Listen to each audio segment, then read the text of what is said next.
Y voy a empezar con esto. Voy a tener que poner pantalla completa porque se van a superponer.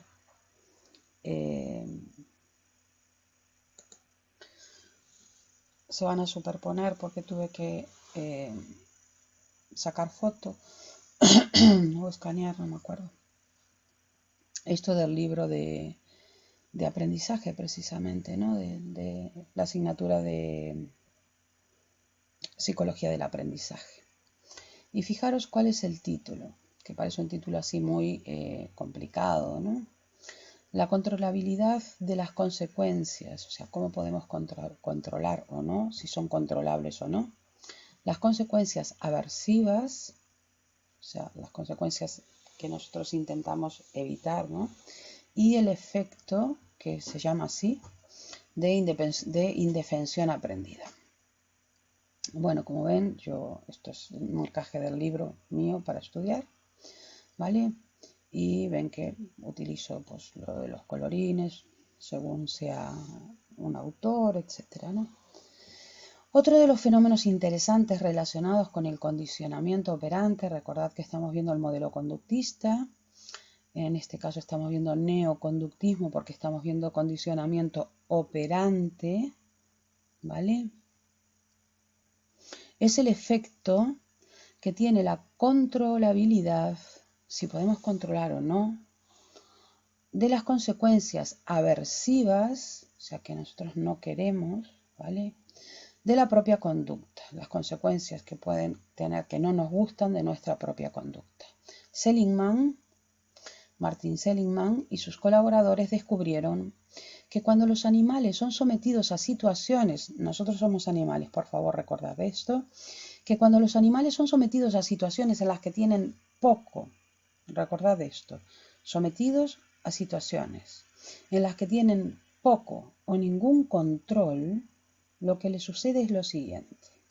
Desarrollan una reacción emocional en la que manifiestan un comportamiento, o sea, la conducta va a ser pasiva ante dichas circunstancias o hacen lo que se llama un fenómeno de generalización ante unas circunstancias parecidas.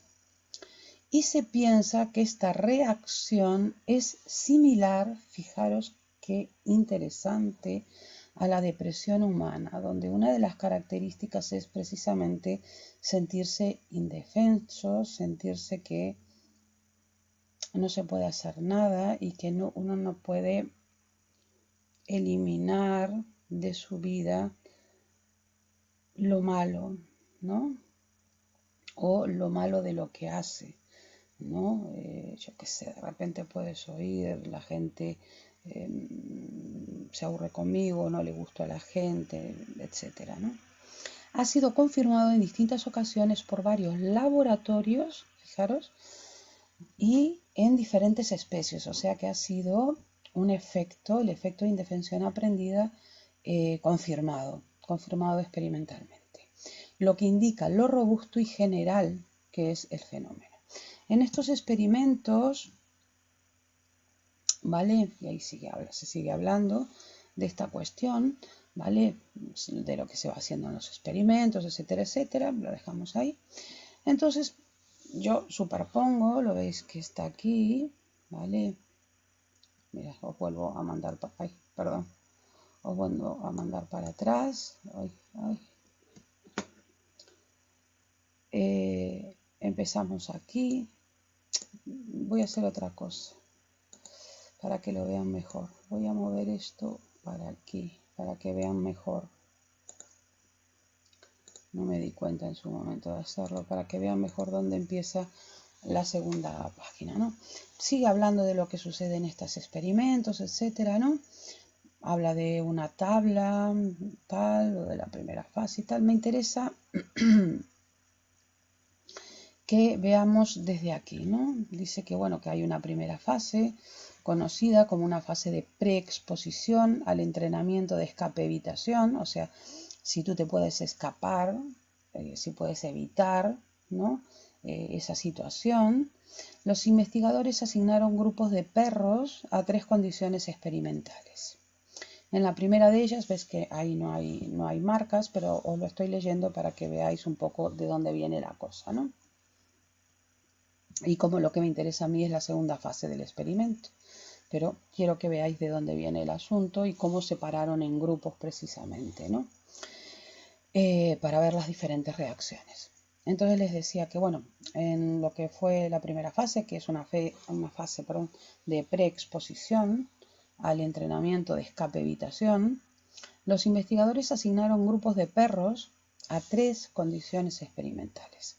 En la primera condición, el grupo de control escapable, o sea que se podía escapar, ¿no?, era sometido a un entrenamiento. Los entrenaban para escapar, evitar, en el que si el animal emitía la respuesta requerida, podía, lo que se le pedía como respuesta, ¿no?, o sea, lo que el investigador asociaba como la respuesta correcta, ¿vale?, podía detener o impedir la presentación de una pequeña descarga eléctrica, ¿no?, desagradable. No les hacen daño, simplemente les provocan desagrado, ¿no?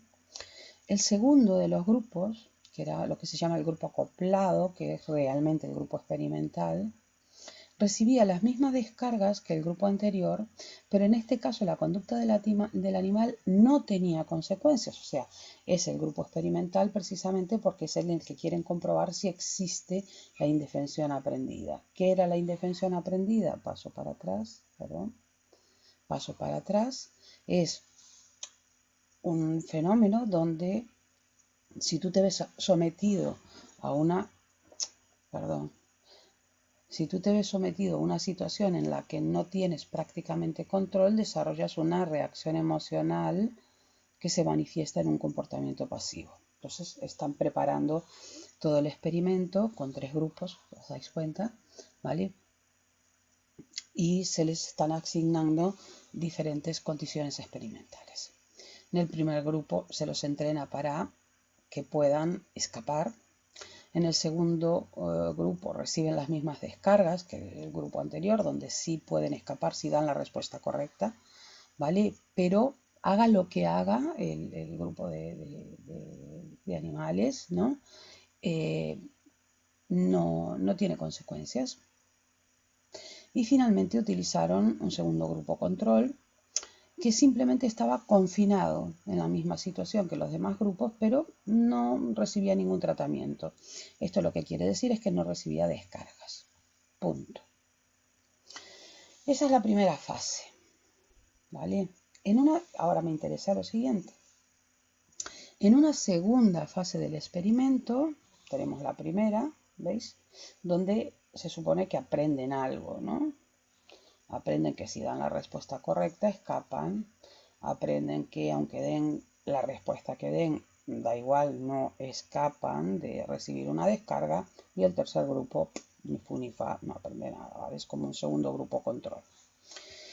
En una segunda fase del experimento, todos los grupos de animales, los 3, fueron sometidos a varios ensayos, empiezan a ensayar con ellos, de entrenamiento de escape-evitación. Por eso la primera fase es una fase de preexposición. Recuerden, por favor, que yo les decía que también este efecto es generalizable, ¿no? Se generaliza a otras circunstancias, lo tienen aquí, ¿no?, parecidas. Entonces, en la segunda fase del experimento, todos los grupos animales fueron sometidos a varios ensayos de entrenamiento de escape-evitación, y lo que observaron los investigadores es que el grupo que recibió las descargas inescapables, o sea, sería el segundo grupo, que es el grupo experimental, durante la fase de preexposición, donde estaban como preparando, era una fase pequeña, ¿no?, mostró un aprendizaje de escape-evitación mucho más lento, o sea que le afectó lo que había sucedido. Lo que había sucedido afectó hacia el futuro, ¿no?, que a los otros 2 grupos. ¿Cuáles eran los otros 2 grupos? Donde sí aprendían a escapar si daban la respuesta correcta, o el tercer grupo, que era como otro grupo de control, donde no habían aprendido nada. Además, en esta segunda fase de experimento, también demostraron que no existían diferencias estadísticamente significativas entre los grupos de animales sometidos durante la fase de preexposición, la primera, ¿no?, a las descargas escapables, o sea, a los que podían escapar si daban la respuesta buena, y los que no recibieron las descargas durante esa fase, o sea, al tercer grupo. Los investigadores concluyeron que el entrenamiento anterior, por eso se llama fase de preexposición, con las descargas inescapables generaba en los animales la expectativa, y aquí tenéis la aplicación para la vida cotidiana, ¿no?, como el sentir que nuestra conducta es inútil en algunos casos para escapar a algo que nos hace daño, luego lo generalizamos, ¿no?, porque creamos expectativas. Vuelvo a leer. Los investigadores concluyeron que el entrenamiento anterior con las descargas inescapables generaba en los animales la expectativa de que su conducta no tenía ningún efecto sobre las consecuencias aversivas, sobre las consecuencias malas a los que ellos querían escapar, ¿no?, estos animales que experimentaba, ya que aprendían, no os olvidéis que estamos en aprendizaje, que la aparición de las descargas que era lo que aprendían, que daba igual lo que hicieran, que era independiente de su conducta. A esta explicación del fenómeno se le conoce como la hipótesis de la indefensión aprendida. Para un momento, salgo de aquí, de pantalla completa, y me preguntan si algo que quieran saber. Veis que hay una tabla arriba para que vean los tres grupos, pero me preguntan si cualquier cosa que no hayan entendido, ¿no?, que se va a ver en la tabla, ya lo estáis viendo en este momento, ¿no? Si miré Insta con lo de Andrea, si me dices que mire Insta con lo que me puso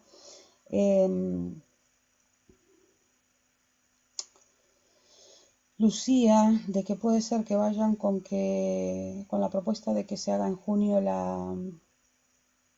la selectividad, ya lo comenté al principio, que yo cuando leí ¿cómo se llama?, los periódicos hoy de mañana, hasta que les di la clase, no había visto nada. Lo que puso vi lo que puso, a ver, mientras me dicen, miren a ver si necesitan algo de aquí. Yo qué sé cómo mirar, odio, esto lo odio. Ver cómo hago para mirar lo que puso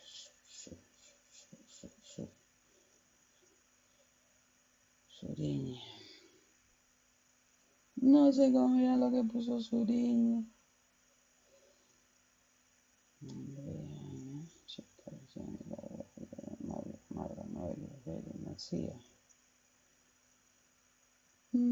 No sé mirarlo, esto es horrible.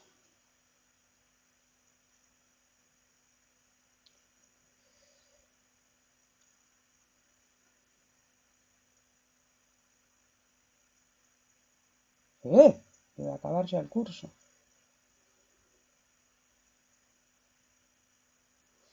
No lo veo, ¿eh? Vale, lo miramos después, si me escriben por Instagram. Díganme si no entendieron algo de lo que hablamos de la indefensión aprendida, porque es muy interesante y les puede ayudar mucho para este momento de dificultad. La idea esta de que el ver que a veces lo que uno o una hace en la vida, en cualquier ámbito de la vida, no tiene consecuencias o no vemos las consecuencias. Para evitar el desagrado, el malestar, el fracaso, termina generando en nosotros unas expectativas que se generalizan al resto de nuestra actividad, ¿vale? Y es algo realmente malo. Tienen que ver la TED Talk porque dura eso, 14-15 minutos, y a los chicos y a las chicas de primero y de segundo de la ESO les gustó mucho y es muy clarita y creo que les puede ayudar en la vida, porque muchas veces nosotros estamos realmente ante ese fenómeno. Estamos ante un fenómeno de hipótesis de lo que cuenta, ¿no? La hipótesis de la indefensión aprendida. Estamos indefensos pero porque hemos aprendido a estar indefensos y a sentirnos indefensos. Y eso quiere decir que lo podemos desaprender, ¿vale? Podemos desaprender esa indefensión y sentirnos más poderosas y más poderosos y trabajar mejor. Bueno, veo que no me preguntan nada, supongo que lo entenderán. Lo único que voy a hacer ahora es que vean el cuadro, ¿vale? Que tenemos aquí de los tres grupos para que lo vean más fácil. Acuérdense que el grupo acoplado es el grupo experimental, el grupo que precisamente va a sufrir la indefensión aprendida, ¿no? Y lo que tenemos es tres grupos, ¿vale? Siempre va a haber un grupo de control, ¿vale? Los dos grupos de control aquí va a ser un grupo de control total, este de aquí, el control confinado, al que no le hacen nada, precisamente para controlar la diferencia entre aquel al que le someten a la situación experimental y ven qué es lo que está sucediendo, y el grupo de escape, al que precisamente lo que hacen es lo contrario a el grupo experimental, a ver qué es lo que pasa.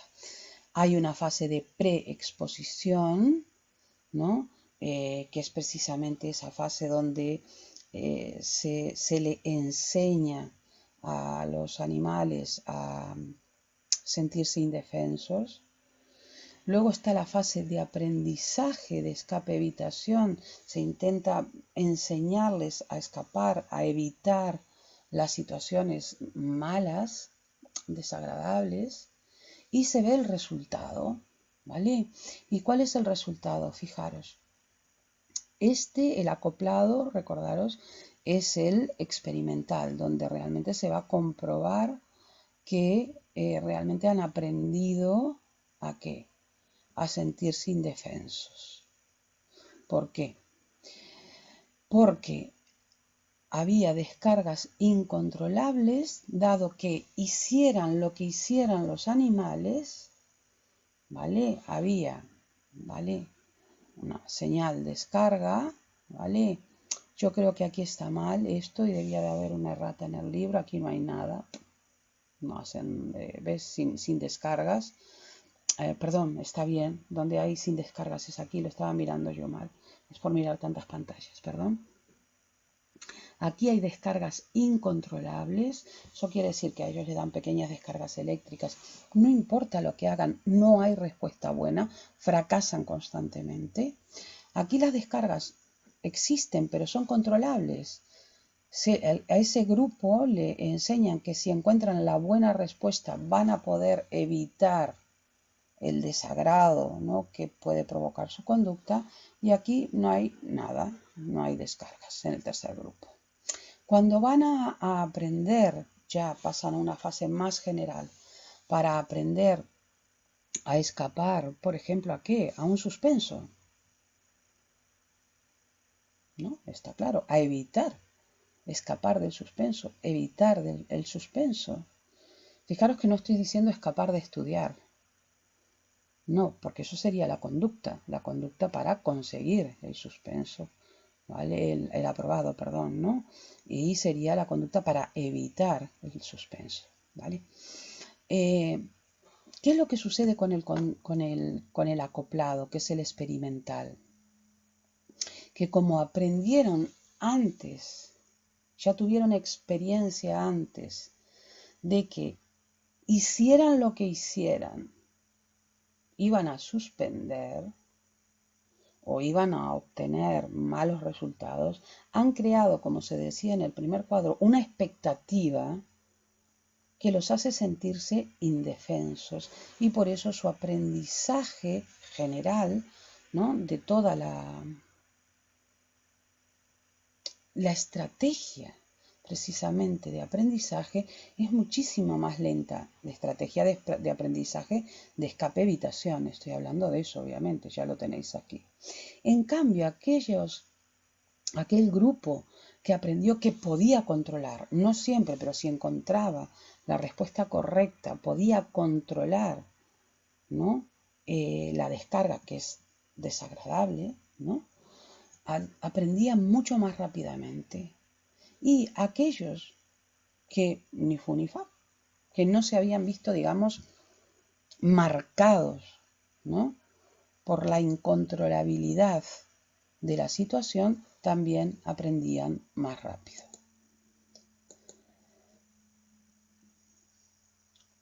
Vale. Ahora me lo dicen y yo les voy a poner aquí un pequeño vídeo donde podrán ver cómo se puede crear una situación de indefensión aprendida rápidamente, además, de una forma muy rápida, en un ámbito educativo, además. Que en este experimento es en el que se basa la TED Talk que yo les decía que vieran. En este experimento, en esta experiencia, no es un experimento porque realmente no cumple los requisitos de un experimento, ¿no? Un experimento tiene que cumplir unos requisitos muy, muy determinados. Bueno, a ver, ¿entendisteis esto? ¿Entendisteis la importancia que tiene para vuestra vida también? Para cambiar la cabeza y ver que no podemos extender un fracaso, un problema al resto de la vida, ¿no? Especialmente cuando la situación era incontrolable, ¿no? En este momento, por ejemplo, estamos en una situación donde muchas de nuestras cosas, de las cosas que están sucediendo, escapan al control nuestro, ¿no? Por lo tanto, tenemos que ocuparnos de aquellas cosas que sí caen bajo nuestro control. Porque lo otro es aprender indefensión, aprender a sentirnos indefensos y realmente generar unas expectativas muy, muy similares a las de la depresión. Y no podemos permitirnos ese lujo. A ver, sigo, les muestro el vídeo. Vamos con el vídeo.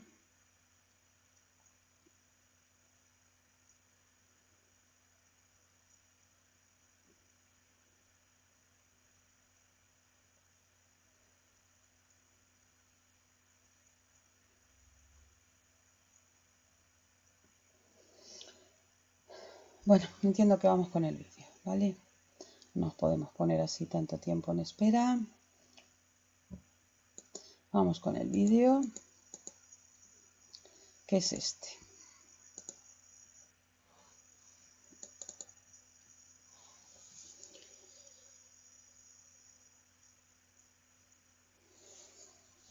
Biggest fear for an adolescent is written all the way throughout this text. The biggest fear of an adolescent, Jesse? Not fitting in. Is not fitting in. You talked about acceptance. Now to understand how this happens and how this looks and what this feels like, I'm going to have you do an activity. This is an on-your-own activity, and just this is not to tax you. These are easy things. This is just to kind of get you feeling what we're going to go over. So everybody, if you would take out a short piece of paper.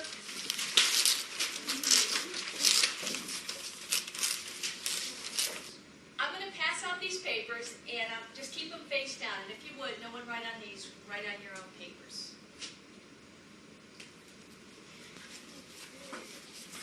Keep them face down. Yeah.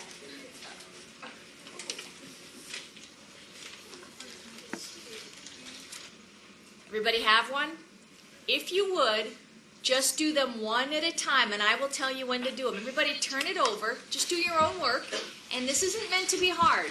These are anagrams. Just do the first one only. Go ahead and solve it. An anagram is rearrange the letters to form a word. Just one. Just rearrange those letters to form a word. When you're done, I need to see your hand raised. Okay, keep going. We'll wait. Keep your hands up, please.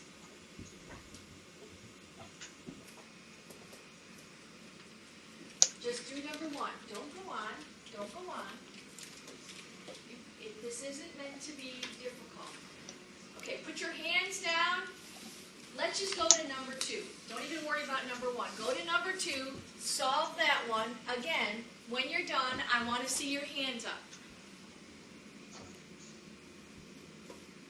Everybody's hands down. We're going to go ahead and do number 3. For number 3, rearrange the letters, and as soon as you do, go ahead and put your hand up.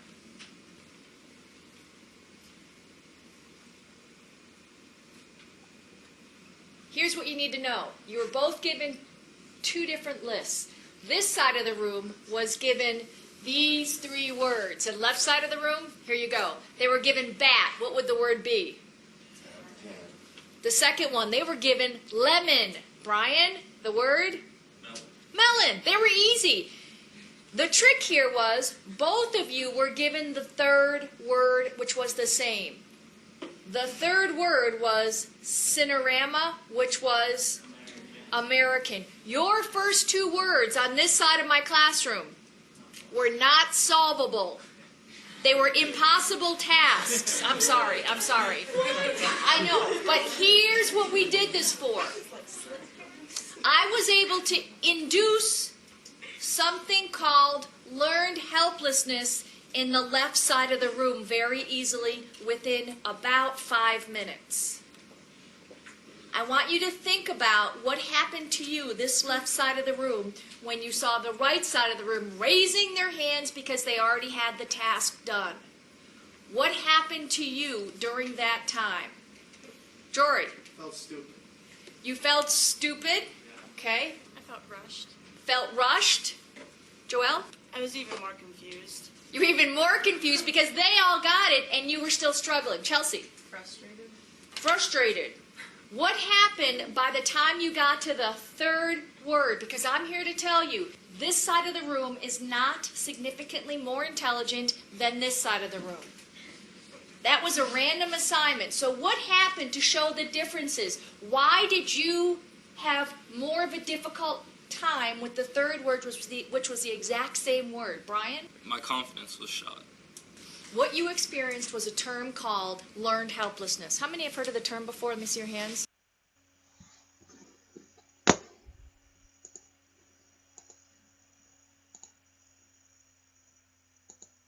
Bueno, ¿qué les pareció el vídeo?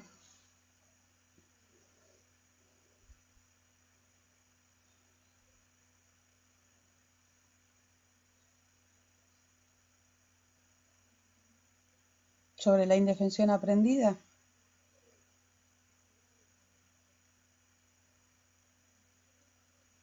Muy claro. Fijaros cuántas veces vosotras y vosotros habéis experimentado esto cuando no tiene por qué ser así, para nada. Cuántas veces, perdón, nosotros aprendemos a sentirnos indefensos y eso hace que precisamente después no podamos rendir mejor, y eso es porque, pienso yo, generalizando, ya viste que hay estudios, ¿vale?, muy interesantes, pero para nuestro nivel, que es un nivel básico de aprendizaje, y además que a mí me interesa mucho que lo apliquéis en la vida,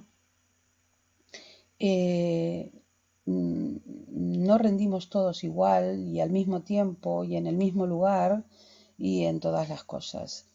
Yo no puedo sentirme estúpida en todos los ámbitos de mi vida porque no sé resolver una ecuación de 3er grado o de 4º grado. O sea, tengo otras aptitudes y sé hacer otras cosas. Y incluso dentro de las cosas que sí sé hacer, hay momentos donde hay otra gente que las sabe hacer mejor que yo. Y pues en el siguiente momento yo lo sé hacer mejor. No lo digo mejor competitivamente, sino mejor en el sentido de de dar lo mejor de sí, de sacar las potencialidades que uno tiene dentro. Eso es lo que decía ese muchacho, toda mi confianza, la confianza que yo tengo en mí se vino abajo. Y eso es terrible, ¿vale? Cuando una persona, porque ve que no saca los resultados que tiene que sacar, pierde la confianza en sí, se viene abajo, eso hace que baje, como lo visteis con la tercera palabra, no es un problema solo de estado de ánimo. Eso es lo que quiero que aprendáis, que no es únicamente un problema de estado de ánimo.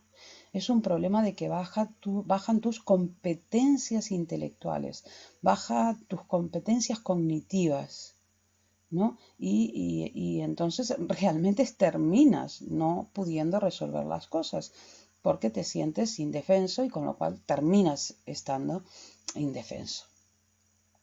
Por lo tanto, tienen que aprender de esto que acaban de ver, de teoría del aprendizaje, que aunque a veces las cosas no salen porque hay determinados problemas, determinadas cuestiones personales, ambientales, que hacen que no todo salga. Y lo importante es ver qué es lo que está sucediendo, ver cómo centrarse en el problema, no tanto preocuparse como ocuparse, ¿no? Y ver las distintas estrategias, porque hay diferentes estrategias. Yo no voy a tener tiempo seguramente de hablarle de esto, pero hay diferentes estrategias y diferentes maneras de encarar los problemas que hace que seamos muchísimo más eficaces y controlemos muchísimo mejor todo, ¿vale? Ay, que me olvidé de poner a grabar. Iniciar la grabación. Bueno, igual creo que está grabando en internet. Después ya lo bajaré.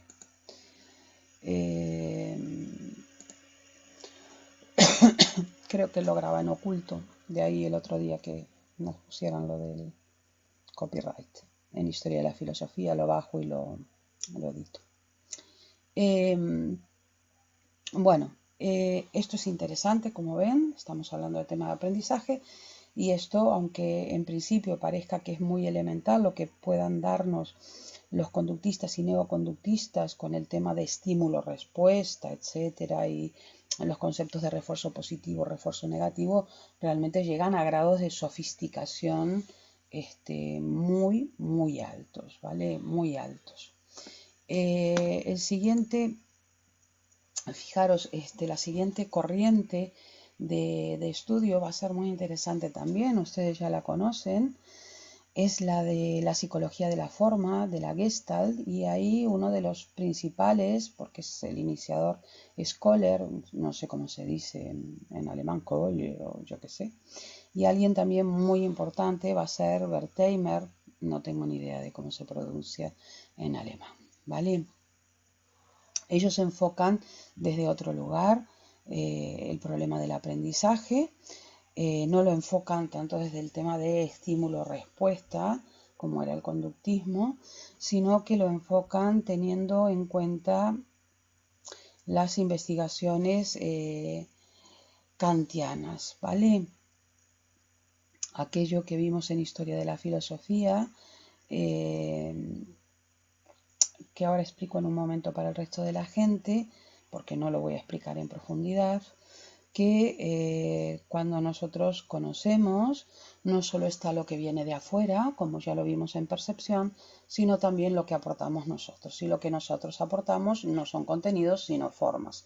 Recordad, como veíamos, aquella ley de figura y fondo, que es fundamental para nosotros para poder organizar la materia bruta que viene del exterior, que si no sería caótica, la ley de cerramiento, etcétera, ¿no? Bueno, como veis ahí, eso era lo que os decía, se desarrolla en Alemania la psicología de la Gestalt y viene heredada de la tradición reflexiva del marco general de la tradición kantiana, ¿no? Por lo tanto, se va a enfrentar, y esto es lo que quieren que tengan claro, al empirismo, a la tradición que viene del empirismo asociacionista, que es la tradición que sigue la psicología que explicamos antes, que era el conductismo. ¿De acuerdo? Para los psicólogos de la Gestalt, la percepción se organiza de una manera inmediata. Y gracias a que se organiza de una manera inmediata, nosotros no percibimos en bruto y después empezamos a elaborar. No. La percepción se organiza de manera inmediata, los datos singulares, los datos como en bruto, ¿no?, que perciben nuestros sentidos, en totalidades según las leyes de la Gestalt que vimos, ¿no? Por semejanza, contigüidad, acordaron, ¿no? El cierre, figura fondo, que es la ley general, etcétera, ¿no? Y luego, más tarde, eso se produce de una forma inmediata, ¿ya? Inmediata en el momento que percibimos. Más tarde nosotros podemos, una vez que se ha producido eso, nosotros podemos descomponer esas totalidades perceptivas en unidades perceptivas singulares, o sea, ir analizando, ir despiezando, ¿vale? Y en esto hay experimentos de Wertheimer, de Kohler y de Kafka al respecto. Ya vimos, por ejemplo, lo del fenómeno phi. ¿Os acordáis que nosotros lo que estamos viendo son continuos, ¿no? Y luego no darnos cuenta que realmente no está habiendo un movimiento continuo, sino que se están apagando y encendiendo luces, ¿lo recordáis?, ¿no? Con una determinada frecuencia que hacen que nosotros veamos en principio una totalidad de movimiento, ¿no? Y con las leyes de configuración. Esto, que es lo que a nosotros nos interesa, porque no os olvidéis que estamos viendo el aprendizaje, ¿vale?, va a tener una fuerte influencia en la pedagogía. Claro, nosotros cuando aprendemos, ¿cómo aprendemos? Por asociación de estímulo-respuesta, aunque sea con cosas súper elaboradas, como se pueda llegar a investigar en el conductismo. Ahí tenéis, por ejemplo, de una cosa tan simple como lo que vimos de la cánula, ¿no?, del perro de Pavlov, y la saliva, llegar a hablar de la indefensión aprendida, ¿no?, con Seligman. Imaginaros qué sofisticación, eso como ayuda, ¿no?, al tema del aprendizaje, que nos puede aportar frente a esto una pedagogía que viene desde el lado de la influencia kantiana, ¿vale?, que se va a enfrentar a el asociacionismo, el mero asociacionismo del empirismo que seguía el conductismo. Bueno, Kohler en Tenerife, ¿vale?, en concreto lo que va a hacer son experimentos con chimpancés, en un instituto, da igual. Son experimentos con chimpancés con los que va a intentar demostrar, pero bueno, va a mostrar la insuficiencia de la explicación de ensayo-error, que es otra de las explicaciones que se dan, ¿vale?, cuando utilizamos la explicación del condicionamiento operante, por ejemplo, en las cajas de Skinner, ¿no? La paloma va, picotea, ¿no?, hasta que en un momento picotea y sale comida, ¿vale? Y entonces hasta que logra, pues, precisamente ver cuál de esos picoteos es el correcto, deja de hacer los erróneos, entonces ya deja de ensayar y hace el correcto, ¿de acuerdo? ¿Cómo se da cuenta Kohler, observando chimpancés, que esto del ensayo y error no alcanzaba para explicar lo que estos chimpancés estaban haciendo? Bueno, él veía que había como dos tipos de soluciones según los problemas que les presentaba a los chimpancés. Se daba cuenta que había unos que él después clasificó como menos inteligentes, que tendían a encontrar, a dar una solución a los problemas propuestos, como era, por ejemplo, alcanzar unos plátanos que estaban más altos, ¿no?, y les daban como, pues yo que sé, unos cajones, unas cañas, cosas así, ¿vale? aplicando asociaciones, soluciones, ¿no?, ya conocidas. Esos eran los más, los que él vio que eran como menos inteligentes, ya conocían la solución, hacían ahí una cosilla y ya lo utilizaban. En cambio, vio que había otro grupo que solucionaban las cosas de otra manera, de una manera más inteligente. ¿Por qué? ¿Por qué decía él que eran más inteligentes? Porque lo que hacían primero era una composición general del problema, que es lo que yo insisto mucho con ustedes. Yo no soy de ninguna corriente en especial, ¿vale? A mí me gusta ir sacando un poquito de cada una y sacarle el provecho a cada una. Se hacían una composición general de la situación, y yo creo que es bueno eso de hacerse una composición general de la situación para ver dónde coloco después cada cosa y que no se me monte un lío en la cabeza. Y a partir de esa composición general, no se olviden que la idea de la que parten ellos es que la percepción se organiza de manera inmediata en totalidades y después nosotros podemos descomponer esas totalidades en unidades perceptivas singulares. Esos más inteligentes, les decía, hacían una composición general de la situación y a partir de esa composición general, ¿vale?, conseguían resolver el problema ingeniándose para dar nuevas soluciones, no soluciones que ya se habían usado, que ya se habían utilizado y que por lo tanto eran meras soluciones reproductivas ya conocidas y por lo tanto inventadas por otros. Vamos a ver una película del momento, ¿vale?, que grabó perdón, Kohler en Tenerife, en ese instituto. ¿Sí?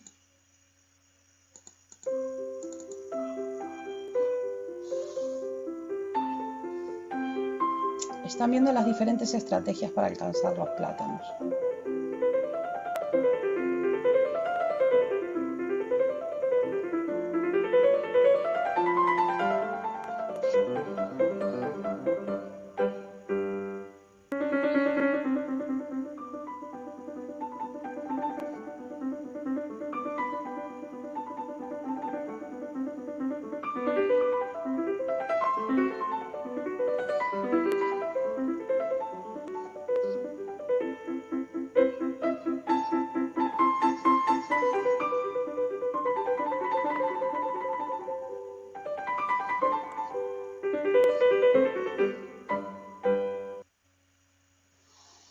Bueno, se los pongo de nuevo porque ven que la calidad no es muy buena, pero así pueden observarlo mejor.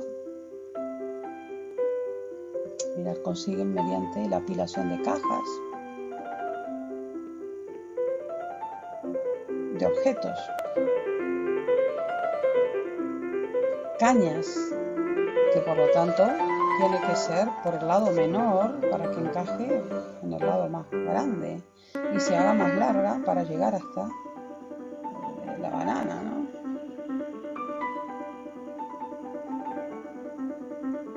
Saber que tienes que llegar hasta más arriba y buscar la manera de trepar. Mirad lo que hacen, calcular hasta dónde llega el palo, superar obstáculos de diferente manera. Si os dais cuenta, hasta una cuerda y aprovechar el balanceo de una puerta.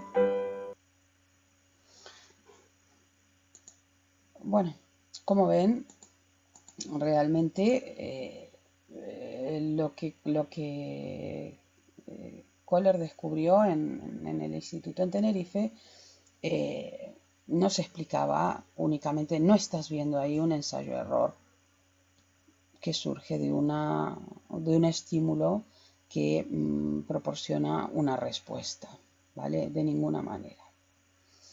¿Veis que falta algo en el medio? Os voy a dar la conclusión porque quiero adelantaros para daros precisamente esa totalidad. La conclusión es que la Gestalt va a ofrecer unas contribuciones frente al conductismo que el conductismo no podía ofrecer. Va a darnos un avance. Por lo pronto, mostrar las insuficiencias de las explicaciones atomistas fragmentadas, ¿vale? Atomistas y moleculares, quiere decir que las conclusiones que nos daban los conductistas estaban muy fragmentadas, estaban como la de los átomos, la idea que teníamos antes de los átomos, que eran partículas compactas, separadas en el vacío, igual que las moléculas se entienden como algo unido entre sí, separado en el vacío y no explican la totalidad, ¿no? Del asociacionismo conductista, ¿no?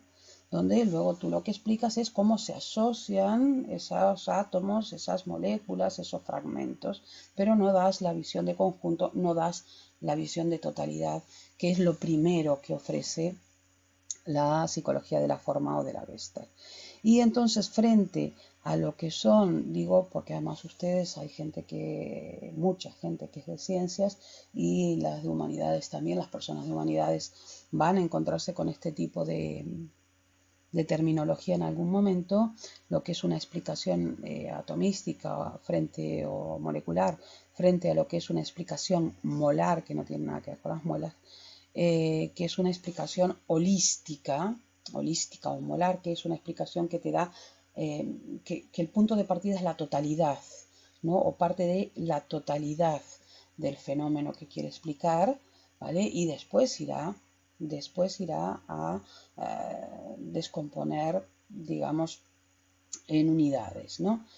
Y esa explicación molar, holística es con H, ¿vale? Totalizante, que ofrece la psicología de la forma y que de ninguna manera podía explicar la psicología conductista, es que el aprendizaje no surge por la acumulación de asociaciones entre átomos o moléculas de estímulo-respuesta, sino por estructuras que el sujeto impone.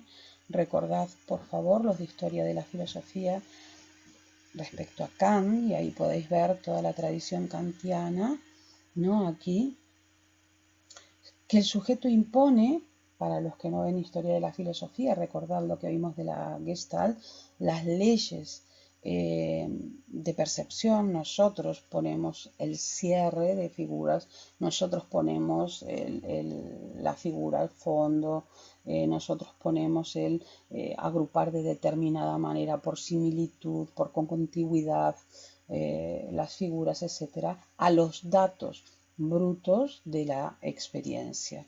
Fijaros que esto es lo último que nos falta. Wertheimer, que es otro de los importantísimos, junto con Kohler y Kofta, de la psicología de la Gestalt, ¿vale? En su obra El pensamiento productivo, va a desarrollar, por lo menos yo veo una relación clarísima, ¿no?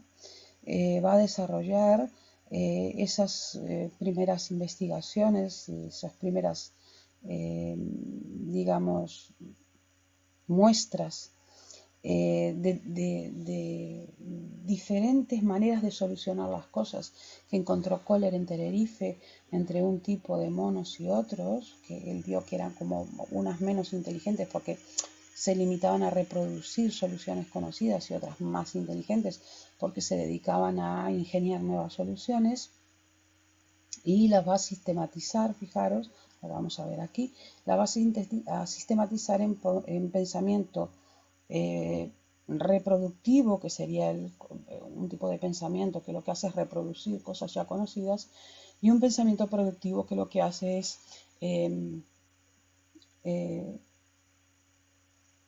producir nuevas soluciones. Ahora, ¿cómo lo hace? Pues basándose precisamente en esta premisa que tenéis aquí, y es que para Wertheimer la actividad mental humana consiste en una operación de resolución de tensiones que crean los problemas, claro, ¿no? Y que vas a tener que resolver, ¿vale? Como el tener que elegir, el tener que cerrar figuras, por ejemplo, ¿vale? para darle un sentido a la figura, y que conduce a dos tipos de soluciones, ¿no? Al pensamiento productivo, que consiste en una reorganización consciente del campo, ¿no? Acordaros de todo el campo, ¿vale? Donde todos los datos singulares adquieren un sentido general. No es que tú no veas los datos singulares, claro que los ves. Lo que pasa es que todos esos datos van a adquirir un sentido general, ¿no? Lo importante va a ser el sentido general. Y el pensamiento reproductivo, que lo que va a hacer es únicamente mediante la reproducción de algo recibido, va a solucionar las cosas, pero sin realmente comprender el sentido general de lo que está pasando, y por lo tanto no va a poder hacer cambios.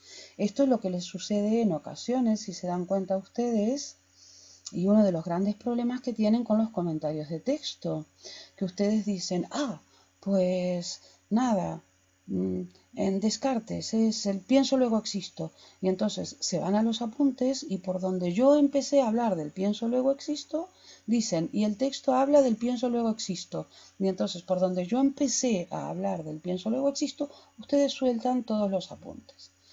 Están reproduciendo lo que yo dijo, pero no están comprendiendo donde precisamente cada parte del texto, cada dato singular del texto adquiere un sentido general en todo el sentido de los apuntes, ¿vale? Y me imagino que eso mismo les pasará pues en los comentarios de otras lenguas, de lenguas, ¿no? O, no sé, en resúmenes, etcétera. ¿Bien? ¿Entendido?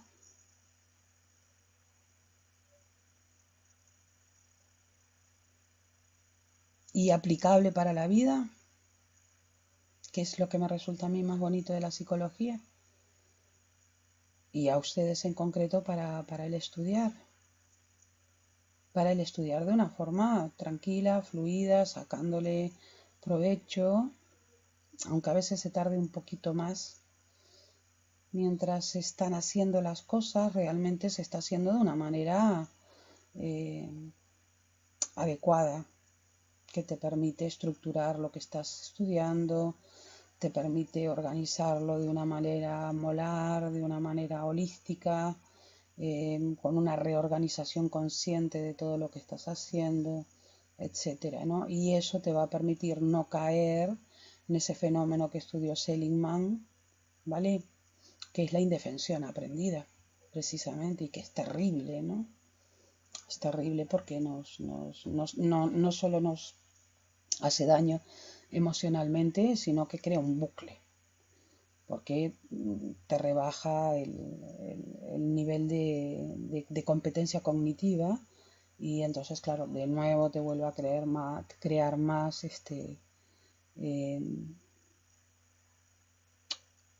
indefensión aprendida. Lo que hay que hacer es desaprenderla, ¿vale? Lo cual no es tan simple, es más fácil decirlo que hacerlo. Y buscar una dinámica nueva, ¿no? A la hora de hacer las cosas.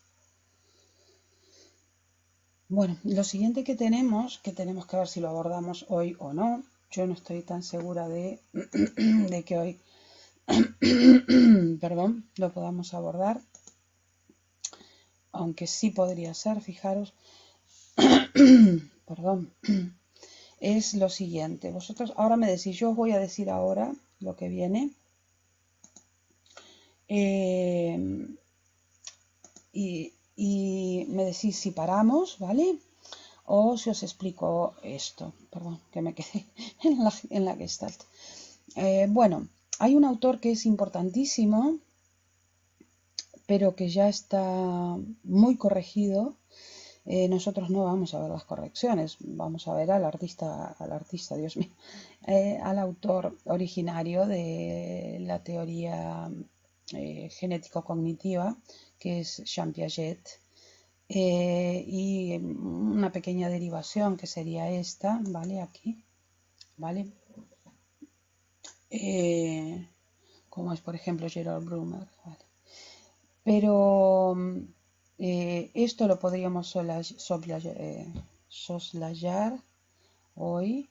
Ahora, si empezamos a dar esto, hoy sí que hay que terminarlo, porque no tiene mucho sentido lo que les decía, ¿no? Como hacemos en clase, suena el timbre, nos vamos, ¿qué le vamos a hacer? Pero aquí que sí que podemos parar cuando queramos, ¿vale? No es demasiado largo, es muy interesante, habla de cómo se desarrolla la inteligencia, ¿vale? Hasta aproximadamente los 16 años, vuestra edad. Por etapas. Hay muchas más etapas, porque hay muchas más subetapas dentro de estas 4 etapas. Pero nosotros veis que estamos viendo lo más básico de lo más básico. Incluso antes, cuando daba BUP y COU, en primero de bachillerato, yo daba parte de las subetapas de Piaget. Ahora, como han cambiado las tornas, ¿vale? En muchos aspectos, pues me limito a deciros 4 cosillas, nada más. Sin demasiados ejemplos, tampoco. Porque si no nos alargaríamos mucho y veríamos en qué etapa deberíais estar vosotros, y que yo creo que en muchas ocasiones no estáis aún, que en muchas ocasiones cuando se entra en primero, en segundo de carrera, la gente no está. Yo lo he hablado con alguna amiga que trabaja en la universidad y dice que hay bastantes problemas con el alumnado, incluso alumnado avanzado de carreras universitarias, con con la etapa en la que teóricamente decía Piaget que se debía de estar alrededor de los 16 años. Todos son datos, digamos, años, sabéis, aproximados. Bueno, sí, es muy interesante, la verdad. Y por eso les decía que quería ver, pero no me funciona la base de datos. No sé por qué, es la primera vez que me pasa. Para poder encontrar lo de los niños, no llegaría hasta los 16 años, pero les podría cargar los documentales, que ya son muy antiguos. Creo que hay unos nuevos en Netflix, de origen brasilero, pero creo que pude ver uno, y ahora no sé, 2 meses, sobre el desarrollo del aprendizaje en niños y de sus potencialidades. Si queréis damos esto simplemente y dejamos lo de Brunner, que no es nada, vamos, no es una cosa de nada, pero igual lo dejamos para el próximo día, ¿vale? Y vemos, perdón, lo de Piaget, ¿vale? Veis que voy a pasar a pantalla completa. Ay, es muy antiguo y no puedo, al no poder abrirlo, cuando estoy hablando de muy antiguo, fijaros que os estoy hablando de que veíamos, era una serie documental que pasaban por Canal Plus y que yo vi con alumnado mío, no sé, en el año, finales de los años 90. O sea que imaginaros cuántos años hace. El documental en Netflix no lo sé. Debo de tenerlo en mi lista de Netflix. Si lo encuentro os lo mando por Instagram, ¿vale? Lo que tengo en Netflix. Pero tengo que intentar buscar los otros y no me voy a poner a revisar DVD por DVD, porque debo de tener, no sé, 200, 300 DVDs. Eso es imposible, es una locura. Tengo que buscar la manera de que funcione la base de datos, ¿no? No sé cómo, pero tengo que buscar la manera de que funcione la base de datos y poder localizar en qué número de DVD tengo los otros y poder cargárselos como les cargué El hombre que durmió 19 años. Paso entonces a explicarles lo de Piaget. Tiene algunas peculiaridades lo de Piaget, y es que en parte, digamos, experimentó con sus hijos, ¿vale? Experimentó, observó, bueno, fue bastante criticado por eso. Hoy esto sería absolutamente imposible, ¿vale? Inviable. Bueno, Piaget, digamos que es como la avanzadilla total de la teoría de la que se habló en algún momento cuando fuimos a la Facultad de Psicología, que es la teoría que hoy está vigente, la teoría que se enseña, que es la teoría cognitiva. Ya les dije yo bueno, no la de Piaget exactamente, sino muchísimos avances que se hicieron y se están haciendo en este momento en teoría cognitiva, pero la base, digamos, es la base, el entramado, ¿no? El espíritu es lo que surge con Piaget, ¿no? Y en aprendizaje, por ejemplo, es conductismo. Con ese en gran parte, quiero decir, obviamente con retoques de Gestalt, etcétera, ¿no? No hay, digamos que no hay, hasta donde yo sé, no hay investigadores, o hay muy poquitos investigadores e investigadoras y terapeutas ultrafanáticos y ultrafanáticas que solo adoptan un modelo, ¿no? Sino que ven que según lo que necesitan, pues adoptan un modelo teórico, ¿vale? Para explicar, y adoptan también un determinado modelo o una amalgama, ¿no? de modelos para poder curar, ¿no? O para poder ayudar. Bueno, ven que se llama la teoría genético-cognitiva, precisamente por la génesis, ¿vale? De las facultades cognitivas, de ahí viene lo de teoría cognitiva, Piaget y el cognitivismo. Perdón. ¿Qué tienen en común estos autores y estas escuelas que giran alrededor, ¿vale? de esa importancia por las facultades cognitivas, y que se va a llamar teoría cognitivista o escuela cognitivista? Es que se oponen al conductismo, ¿vale? A pesar de que son diferentes, son variadas, van a estudiar diferentes cosas, ¿vale? Se van a centrar en diferentes asuntos, tienen algunos puntos en común, que es esto que tengo aquí. Por un lado, fijaros la concepción que ellos tienen de las facultades cognitivas, las facultades que nos permiten conocer.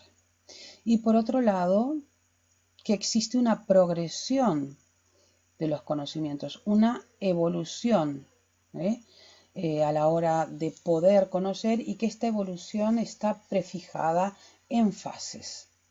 ¿De acuerdo?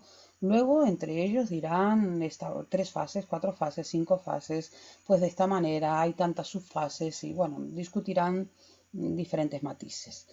Pero sí tienen estas dos cosas en común. Por un lado, el tipo de concepción de las facultades cognitivas, ¿vale? Donde las estructuras cognitivas, y aquí volvemos a tener a Kant por el medio, ¿vale? Son precondiciones a priori que intervienen en la construcción de los datos. Para los que no tienen historia de la filosofía, piensen en la teoría de la Gestalt, ¿no?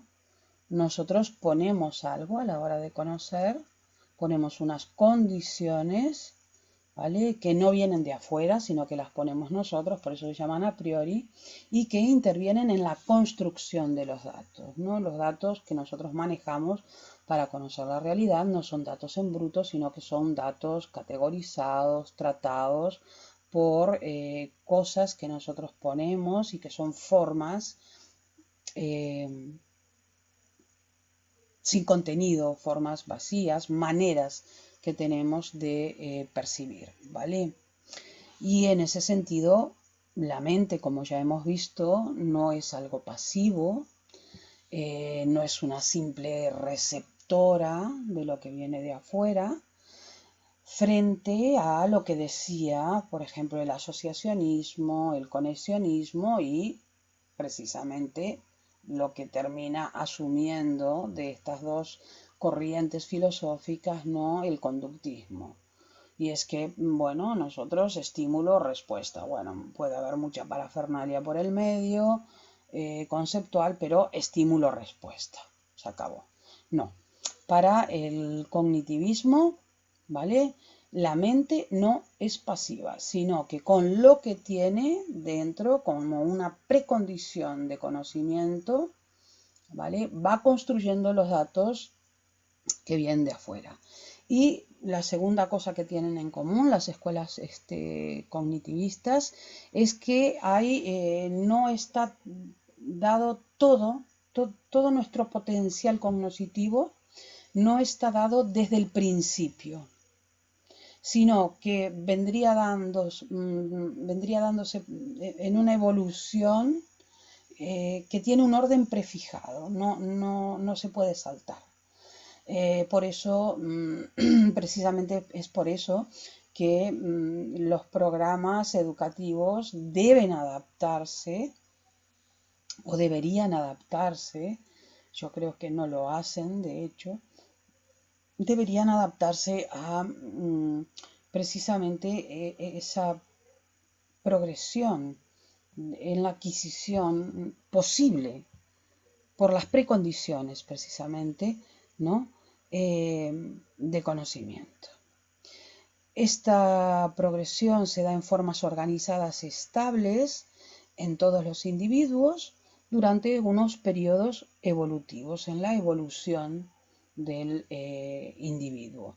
Que ya os digo, según la teoría, según el autor, pues pueden ser diferentes, ocupar distintos años, tener diferentes subperíodos, etc. Bueno, el referente máximo, porque es el fundador, digamos, no el inspirador, es Jean Piaget. Veis que, bueno, falleció en 1980, no hace tanto, y nos habla, partiendo de que hay esas estructuras cognitivas que son precondiciones para la construcción de datos, ¿vale?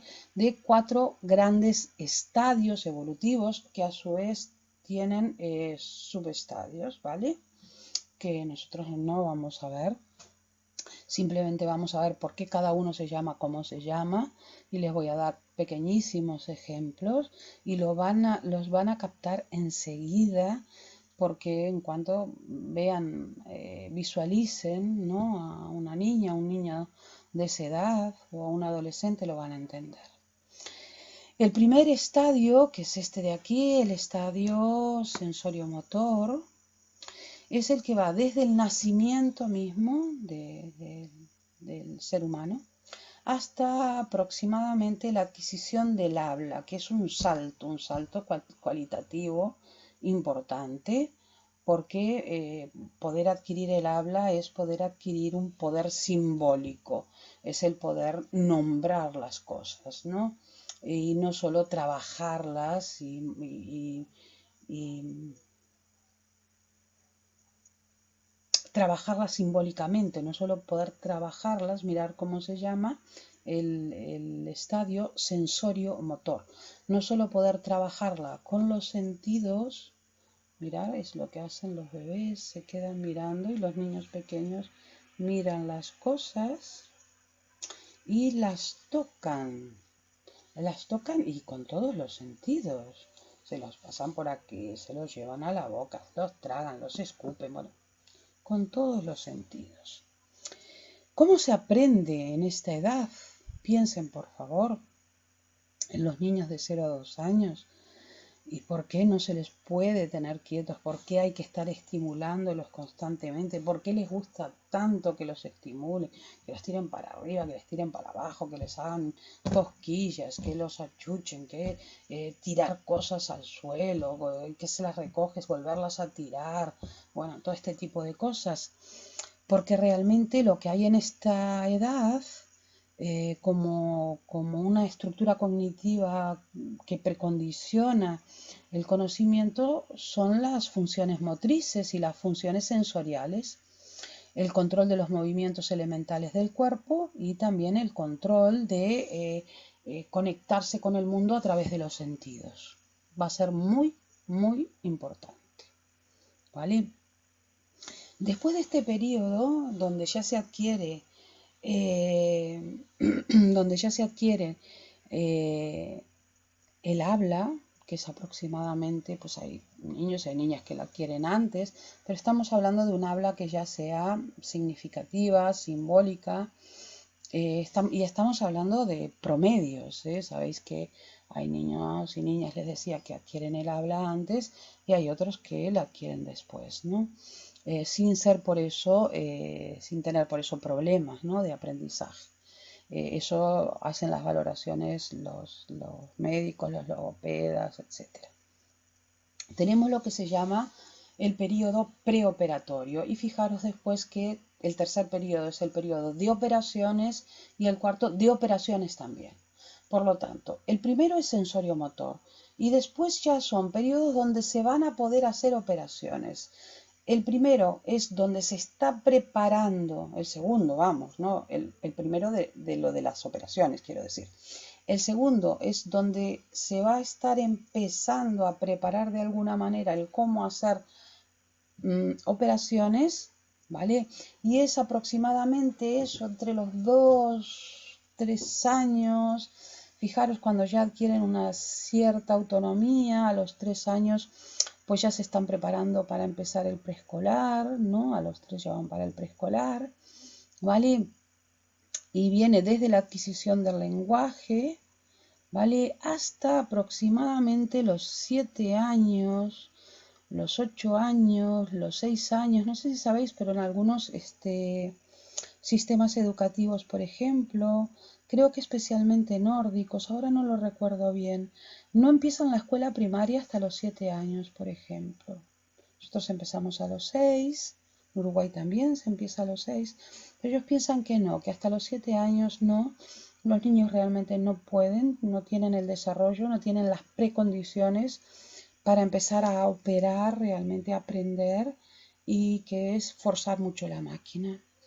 Entonces, lo que caracteriza esta segunda fase es la aparición de la función simbólica, que era lo que les decía antes, vinculada al lenguaje. El niño, la niña aprende que las palabras evocan cosas, significan cosas, que ya no tiene que hacer para decir conseguir un plátano. Puede decir quiero un plátano o quiero plátano, según la pronunciación que tenga, ¿vale? Que empieza a ligar que determinados movimientos, en el caso de que pueda hablar, quiero decir oralmente, y no sea a través de lenguaje de símbolos, que es lo mismo, ¿vale? Cuando es mudo o sordomudo, depende de la combinación, ¿vale? Es igual, es simbólico, ¿no? Que unas determinadas acciones, en este caso lo vamos a hacer más fácil, verbalmente, oralmente, tiene el poder de conseguir cosas, de convocar cosas, de llamar cosas, ¿vale? Y ese periodo es muy importante porque es un periodo donde se empieza a manejar con ese poder simbólico, con la mente, la realidad. Es importantísimo, ¿vale? Importantísimo. Yo recuerdo, es una de esas cosas que les cuento de cuando era pequeña, ¿no? A mí me estaban enseñando simplemente las letras, nada más. Estaba en el preescolar y recuerdo fascinada. Recuerdo la fascinación, no lo puedo explicar. No lo puedo explicar porque realmente lo que estaba adquiriendo era precisamente esa capacidad simbólica, ¿no? tenía unas vecinas que eran un poquito mayores que yo, no sé, 2, 3 años, pero yo las veía inmensas. ¿Sabéis cómo ve eh, las niñas, una niña de preescolar, como puede ver a una niña mayor de primaria, ¿no? Y entonces a mí me estaban enseñando los números, 1, 2, 3, 4, ¿no? Y las letras A, E, I, O, U, y no sé, alguna consonante, no me acuerdo. Y de repente, pues no sé si lo descubrí en la escuela o cómo, descubrí que el número 1, que los números, por ejemplo el 1, el 2, el 3, no solo se podían poner como 1, como 2, ¿no? Sino que también se podían poner en letra, ¿no? O sea, 1. Y le pregunté a esta vecina que ya iba en primaria y ya sabía hacer esas cosas, ¿no? Esas transformaciones. Yo sabía hacer el palito del 1, ¿no? Y le dije, ¿cómo se pone así con las letras? Yo lo digo así, pero cualquiera sabe lo que le dije, ¿no? Bueno, hasta que al final ella me entendió lo que quería yo decir. ¿Cómo se ponen letras 1? Y recuerdo que cuando me escribió UNO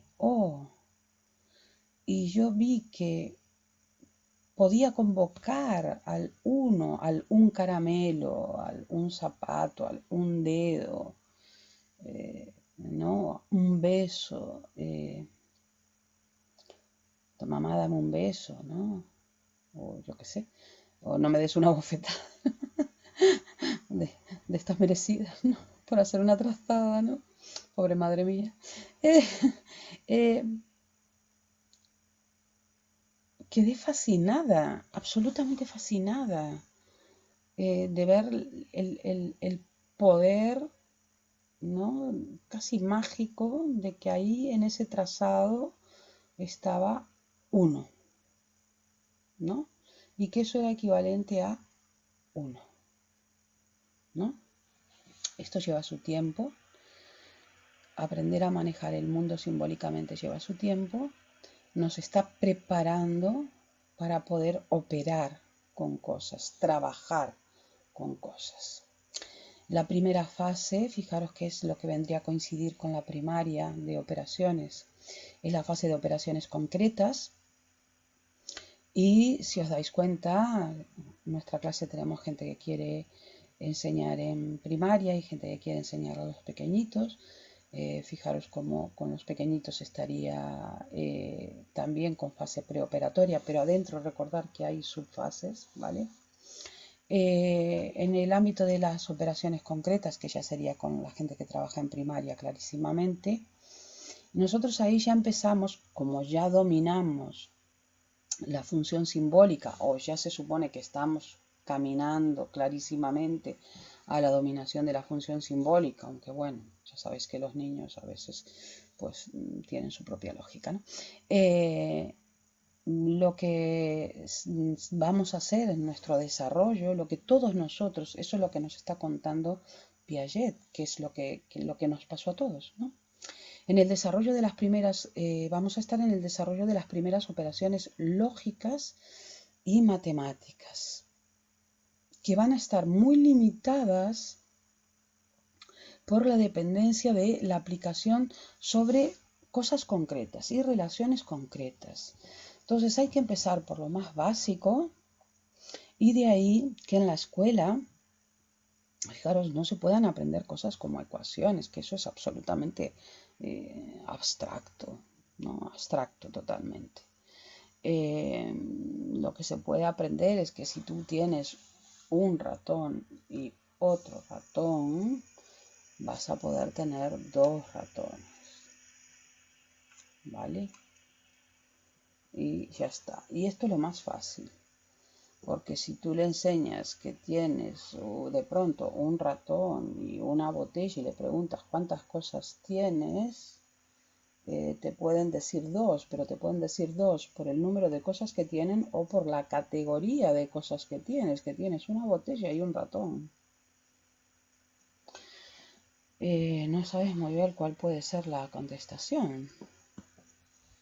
Hay que tener cuidado con eso. Había un maestro que, no sé si veis a veces de educación BBVA, donde él se estaba enseñando a sumar y le decían, bueno, primero un día les estuvo intentando enseñar algo de las categorías de frutas, ¿no?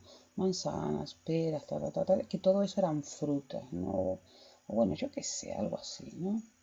Entonces, al otro día, es que no lo recuerdo muy bien, pero está genial, les decía, al otro día les propuso un problema. Y dice, claro, yo preparé mi clase.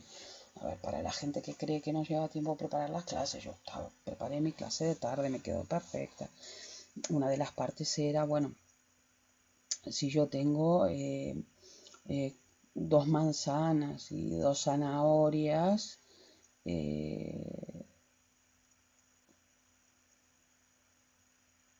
creo no, si yo tengo 2 manzanas y 2 naranjas, ¿cuántas frutas tengo? Y entonces le contestaron 2. Entonces él, ¿cómo que 2? Si tengo 2 manzanas y 2 naranjas, ¿cuántas frutas tengo? O le sumo a esas 2 manzanas 2 naranjas. Y todos seguían diciendo lo mismo que 2. Hasta que descubrió que lo que estaban haciendo era, con la lección anterior, que lo que habían aprendido era categorías. Las manzanas pertenecen a una categoría de frutas y las naranjas pertenecen a otra categoría de frutas. Realmente estaba teniendo 2 categorías. Le sumaban a una categoría otra categoría de frutas. No estaban sumando entes, objetos, cosas. Entonces tendrían 4.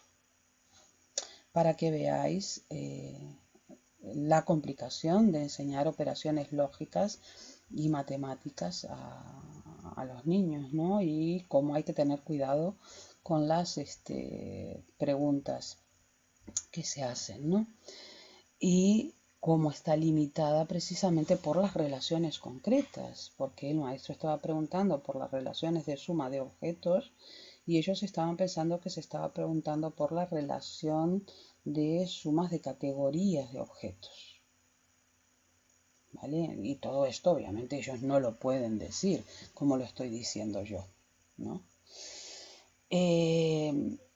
La última fase, que es la fase donde se entraría ya en el instituto, por ejemplo aquí esto se empezó a implementar con la LOE, entrar en el instituto con 12 años, antes sabéis que no, que se entraba con 14, bueno, muchas familias tuvieron miedo de que se juntaran los pequeños con los mayores. Vosotros bien veis ahí que no hay ningún problema de roce por eso. A mí no me pareció nada porque, bueno, en Uruguay fue como yo lo hice, ¿vale? Y yo veía que eran 2 mundos absolutamente distintos, ¿no? Que no tenía punto de comparación el mundo en el que andaban los de 12, 13 años con el mundo en el que andaban, ¿no? Pues los de 17, 18 años, 16. Ahí se supone que empezamos a entrar de nuevo con subdivisiones, ¿vale? Alrededor de los 12, 13 años, y que se daría por concluida sobre los 16, 15, 16, dice Piaget. Alguien lo alarga a los 17, o sea, la edad de ustedes, los de 18 ya tendrían que tener cerrada, según Piaget, esta etapa, el acceso al conocimiento abstracto conceptual, que es característico de los saberes científicos. Y sin embargo, si os fijáis, nosotros sistemáticamente los problemas mayores que estamos teniendo, en filosofía por ejemplo, pero me imagino que en otras materias también, a veces lo comentamos, ¿no? Entre el profesorado, vosotros creéis que a veces lo que hacemos es cotillar y en ocasiones, por lo menos en lo que a mí respecta, mayoritariamente, pues una evaluación, hablo de cuestiones más bien técnicas, como de este tipo.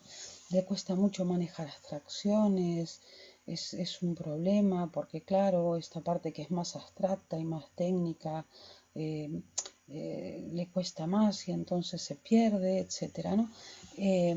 Os cuesta mucho manejar abstracciones, estáis todavía muy apegados a las relaciones concretas, seguís categorizando de una manera muy concreta y en cuanto nosotros salimos de lo concreto, de lo particular, de lo contingente, nos disparamos de eso, ¿no? Ya no hablemos de problemas de vocabulario, sino ya de las propias relaciones lógicas, si son concretas o si son abstractas, ya os perdéis, ¿vale?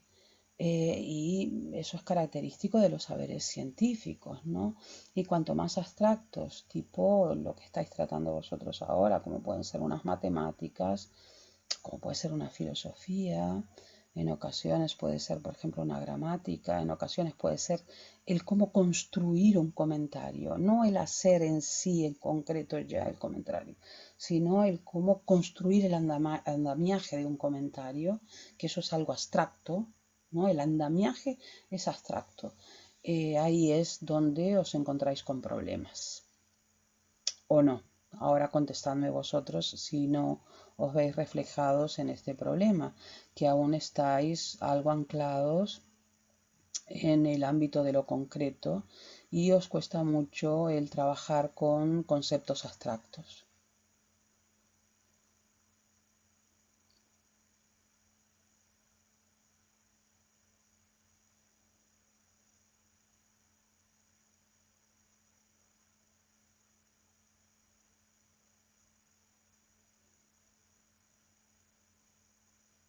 Sin ofender, ¿eh?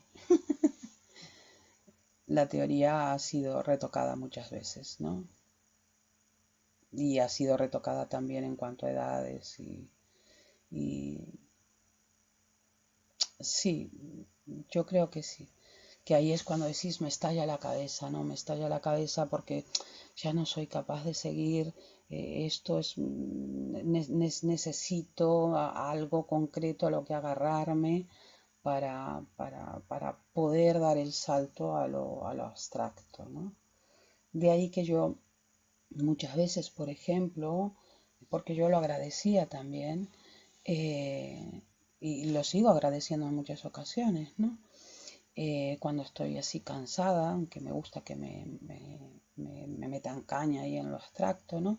De ahí que yo muchas veces, no sé si se dan cuenta, primero les doy la definición abstracta o digamos la explicación abstracta, me voy a lo concreto y retorno al abstracto para que puedan tener la visión general abstracta que es, digamos, la FETEN, la buena, ir a lo concreto para recuperar un poco, recuperarlos un poco en un campo en el que ustedes se mueven un poquito mejor y desde ahí una vez agarrados, recuperados, volver de nuevo al campo abstracto conceptual y que así puedan retenerlo, ¿no? Por eso a veces yo les digo que anoten cosas porque esas idas y vueltas que hago es probable que no las recuerden. O bueno, yo no las recordaría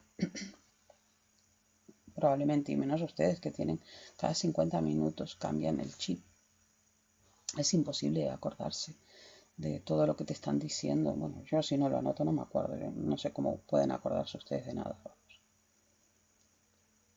A ver, más o menos lo entendieron ahora. Ven que lo único que nos queda ahora aquí es hablar de las limitaciones que tiene el modelo y de las ventajas que tiene el modelo para ofrecer a la aplicación, ¿no? de programas de aprendizaje, ¿no? Y que ha sido fuertísimo, muy, muy fuerte cómo se ha aplicado, ¿vale? Realmente el cognitivo es uno de los que más influencia está teniendo, ¿no?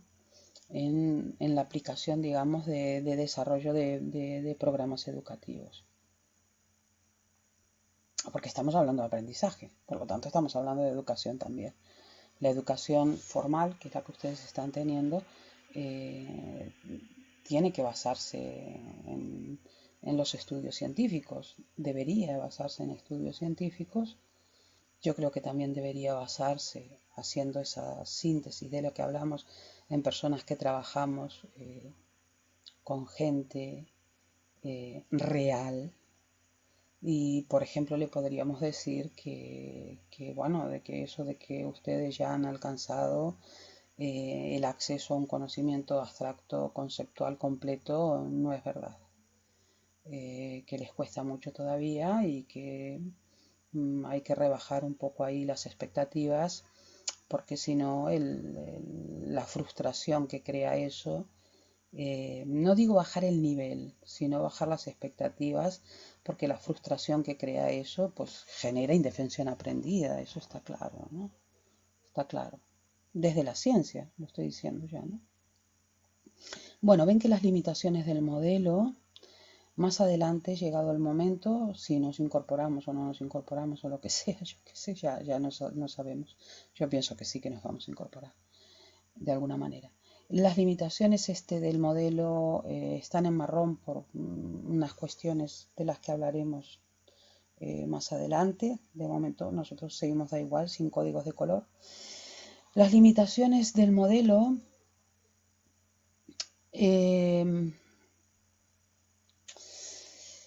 parten de un ámbito de la psicología que es interesantísimo, ¿vale? Yo lo estudié previamente desde el ámbito de la antropología y es la antropología comparativa, ¿no?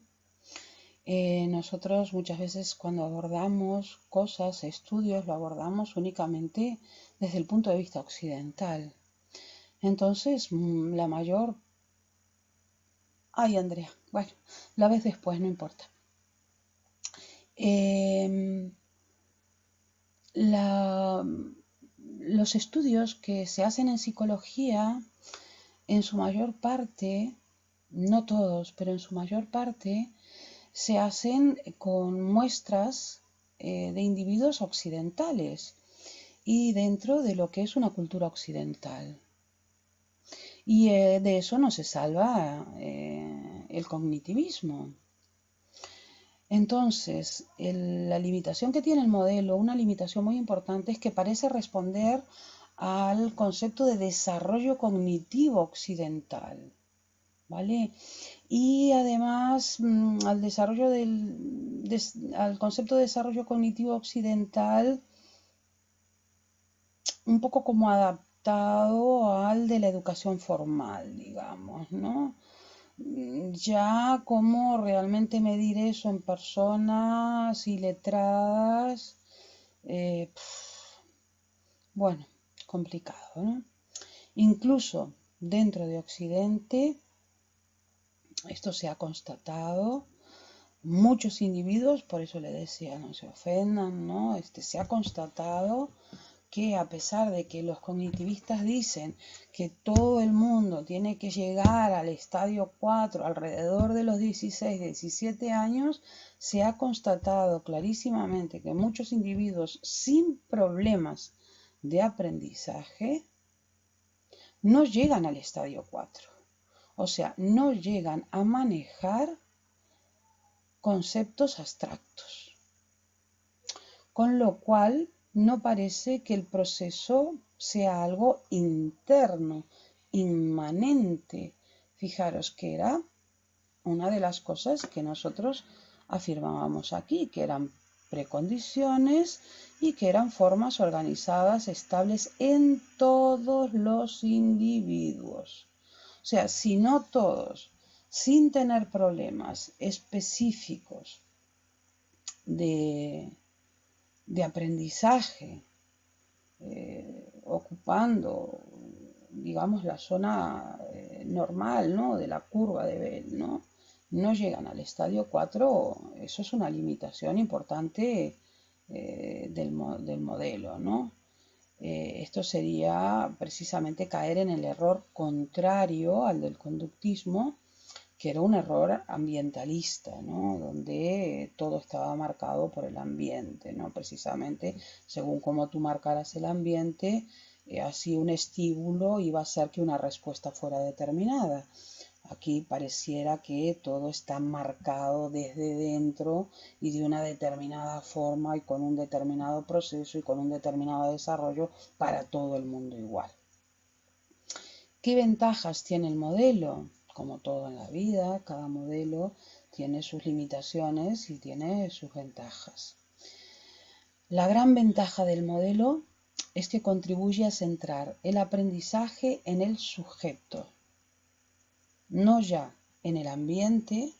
No te vas a fijar exclusivamente en el ambiente y en aquel modelo eficientista por objetivos, etcétera, ¿vale? Sino que vas a pasar a centrarte, gracias a la teoría cognitivista, vas a pasar a centrarte en el propio sujeto, y eso hace que nos podamos fijar en los propios ritmos de desarrollo del sujeto, que no todos tenemos el mismo ritmo de desarrollo, y no en aquellos objetivos externos que era lo característico de las teorías conductistas y neoconductistas y la pedagogía por objetivos, que eran las pedagogías del conductismo.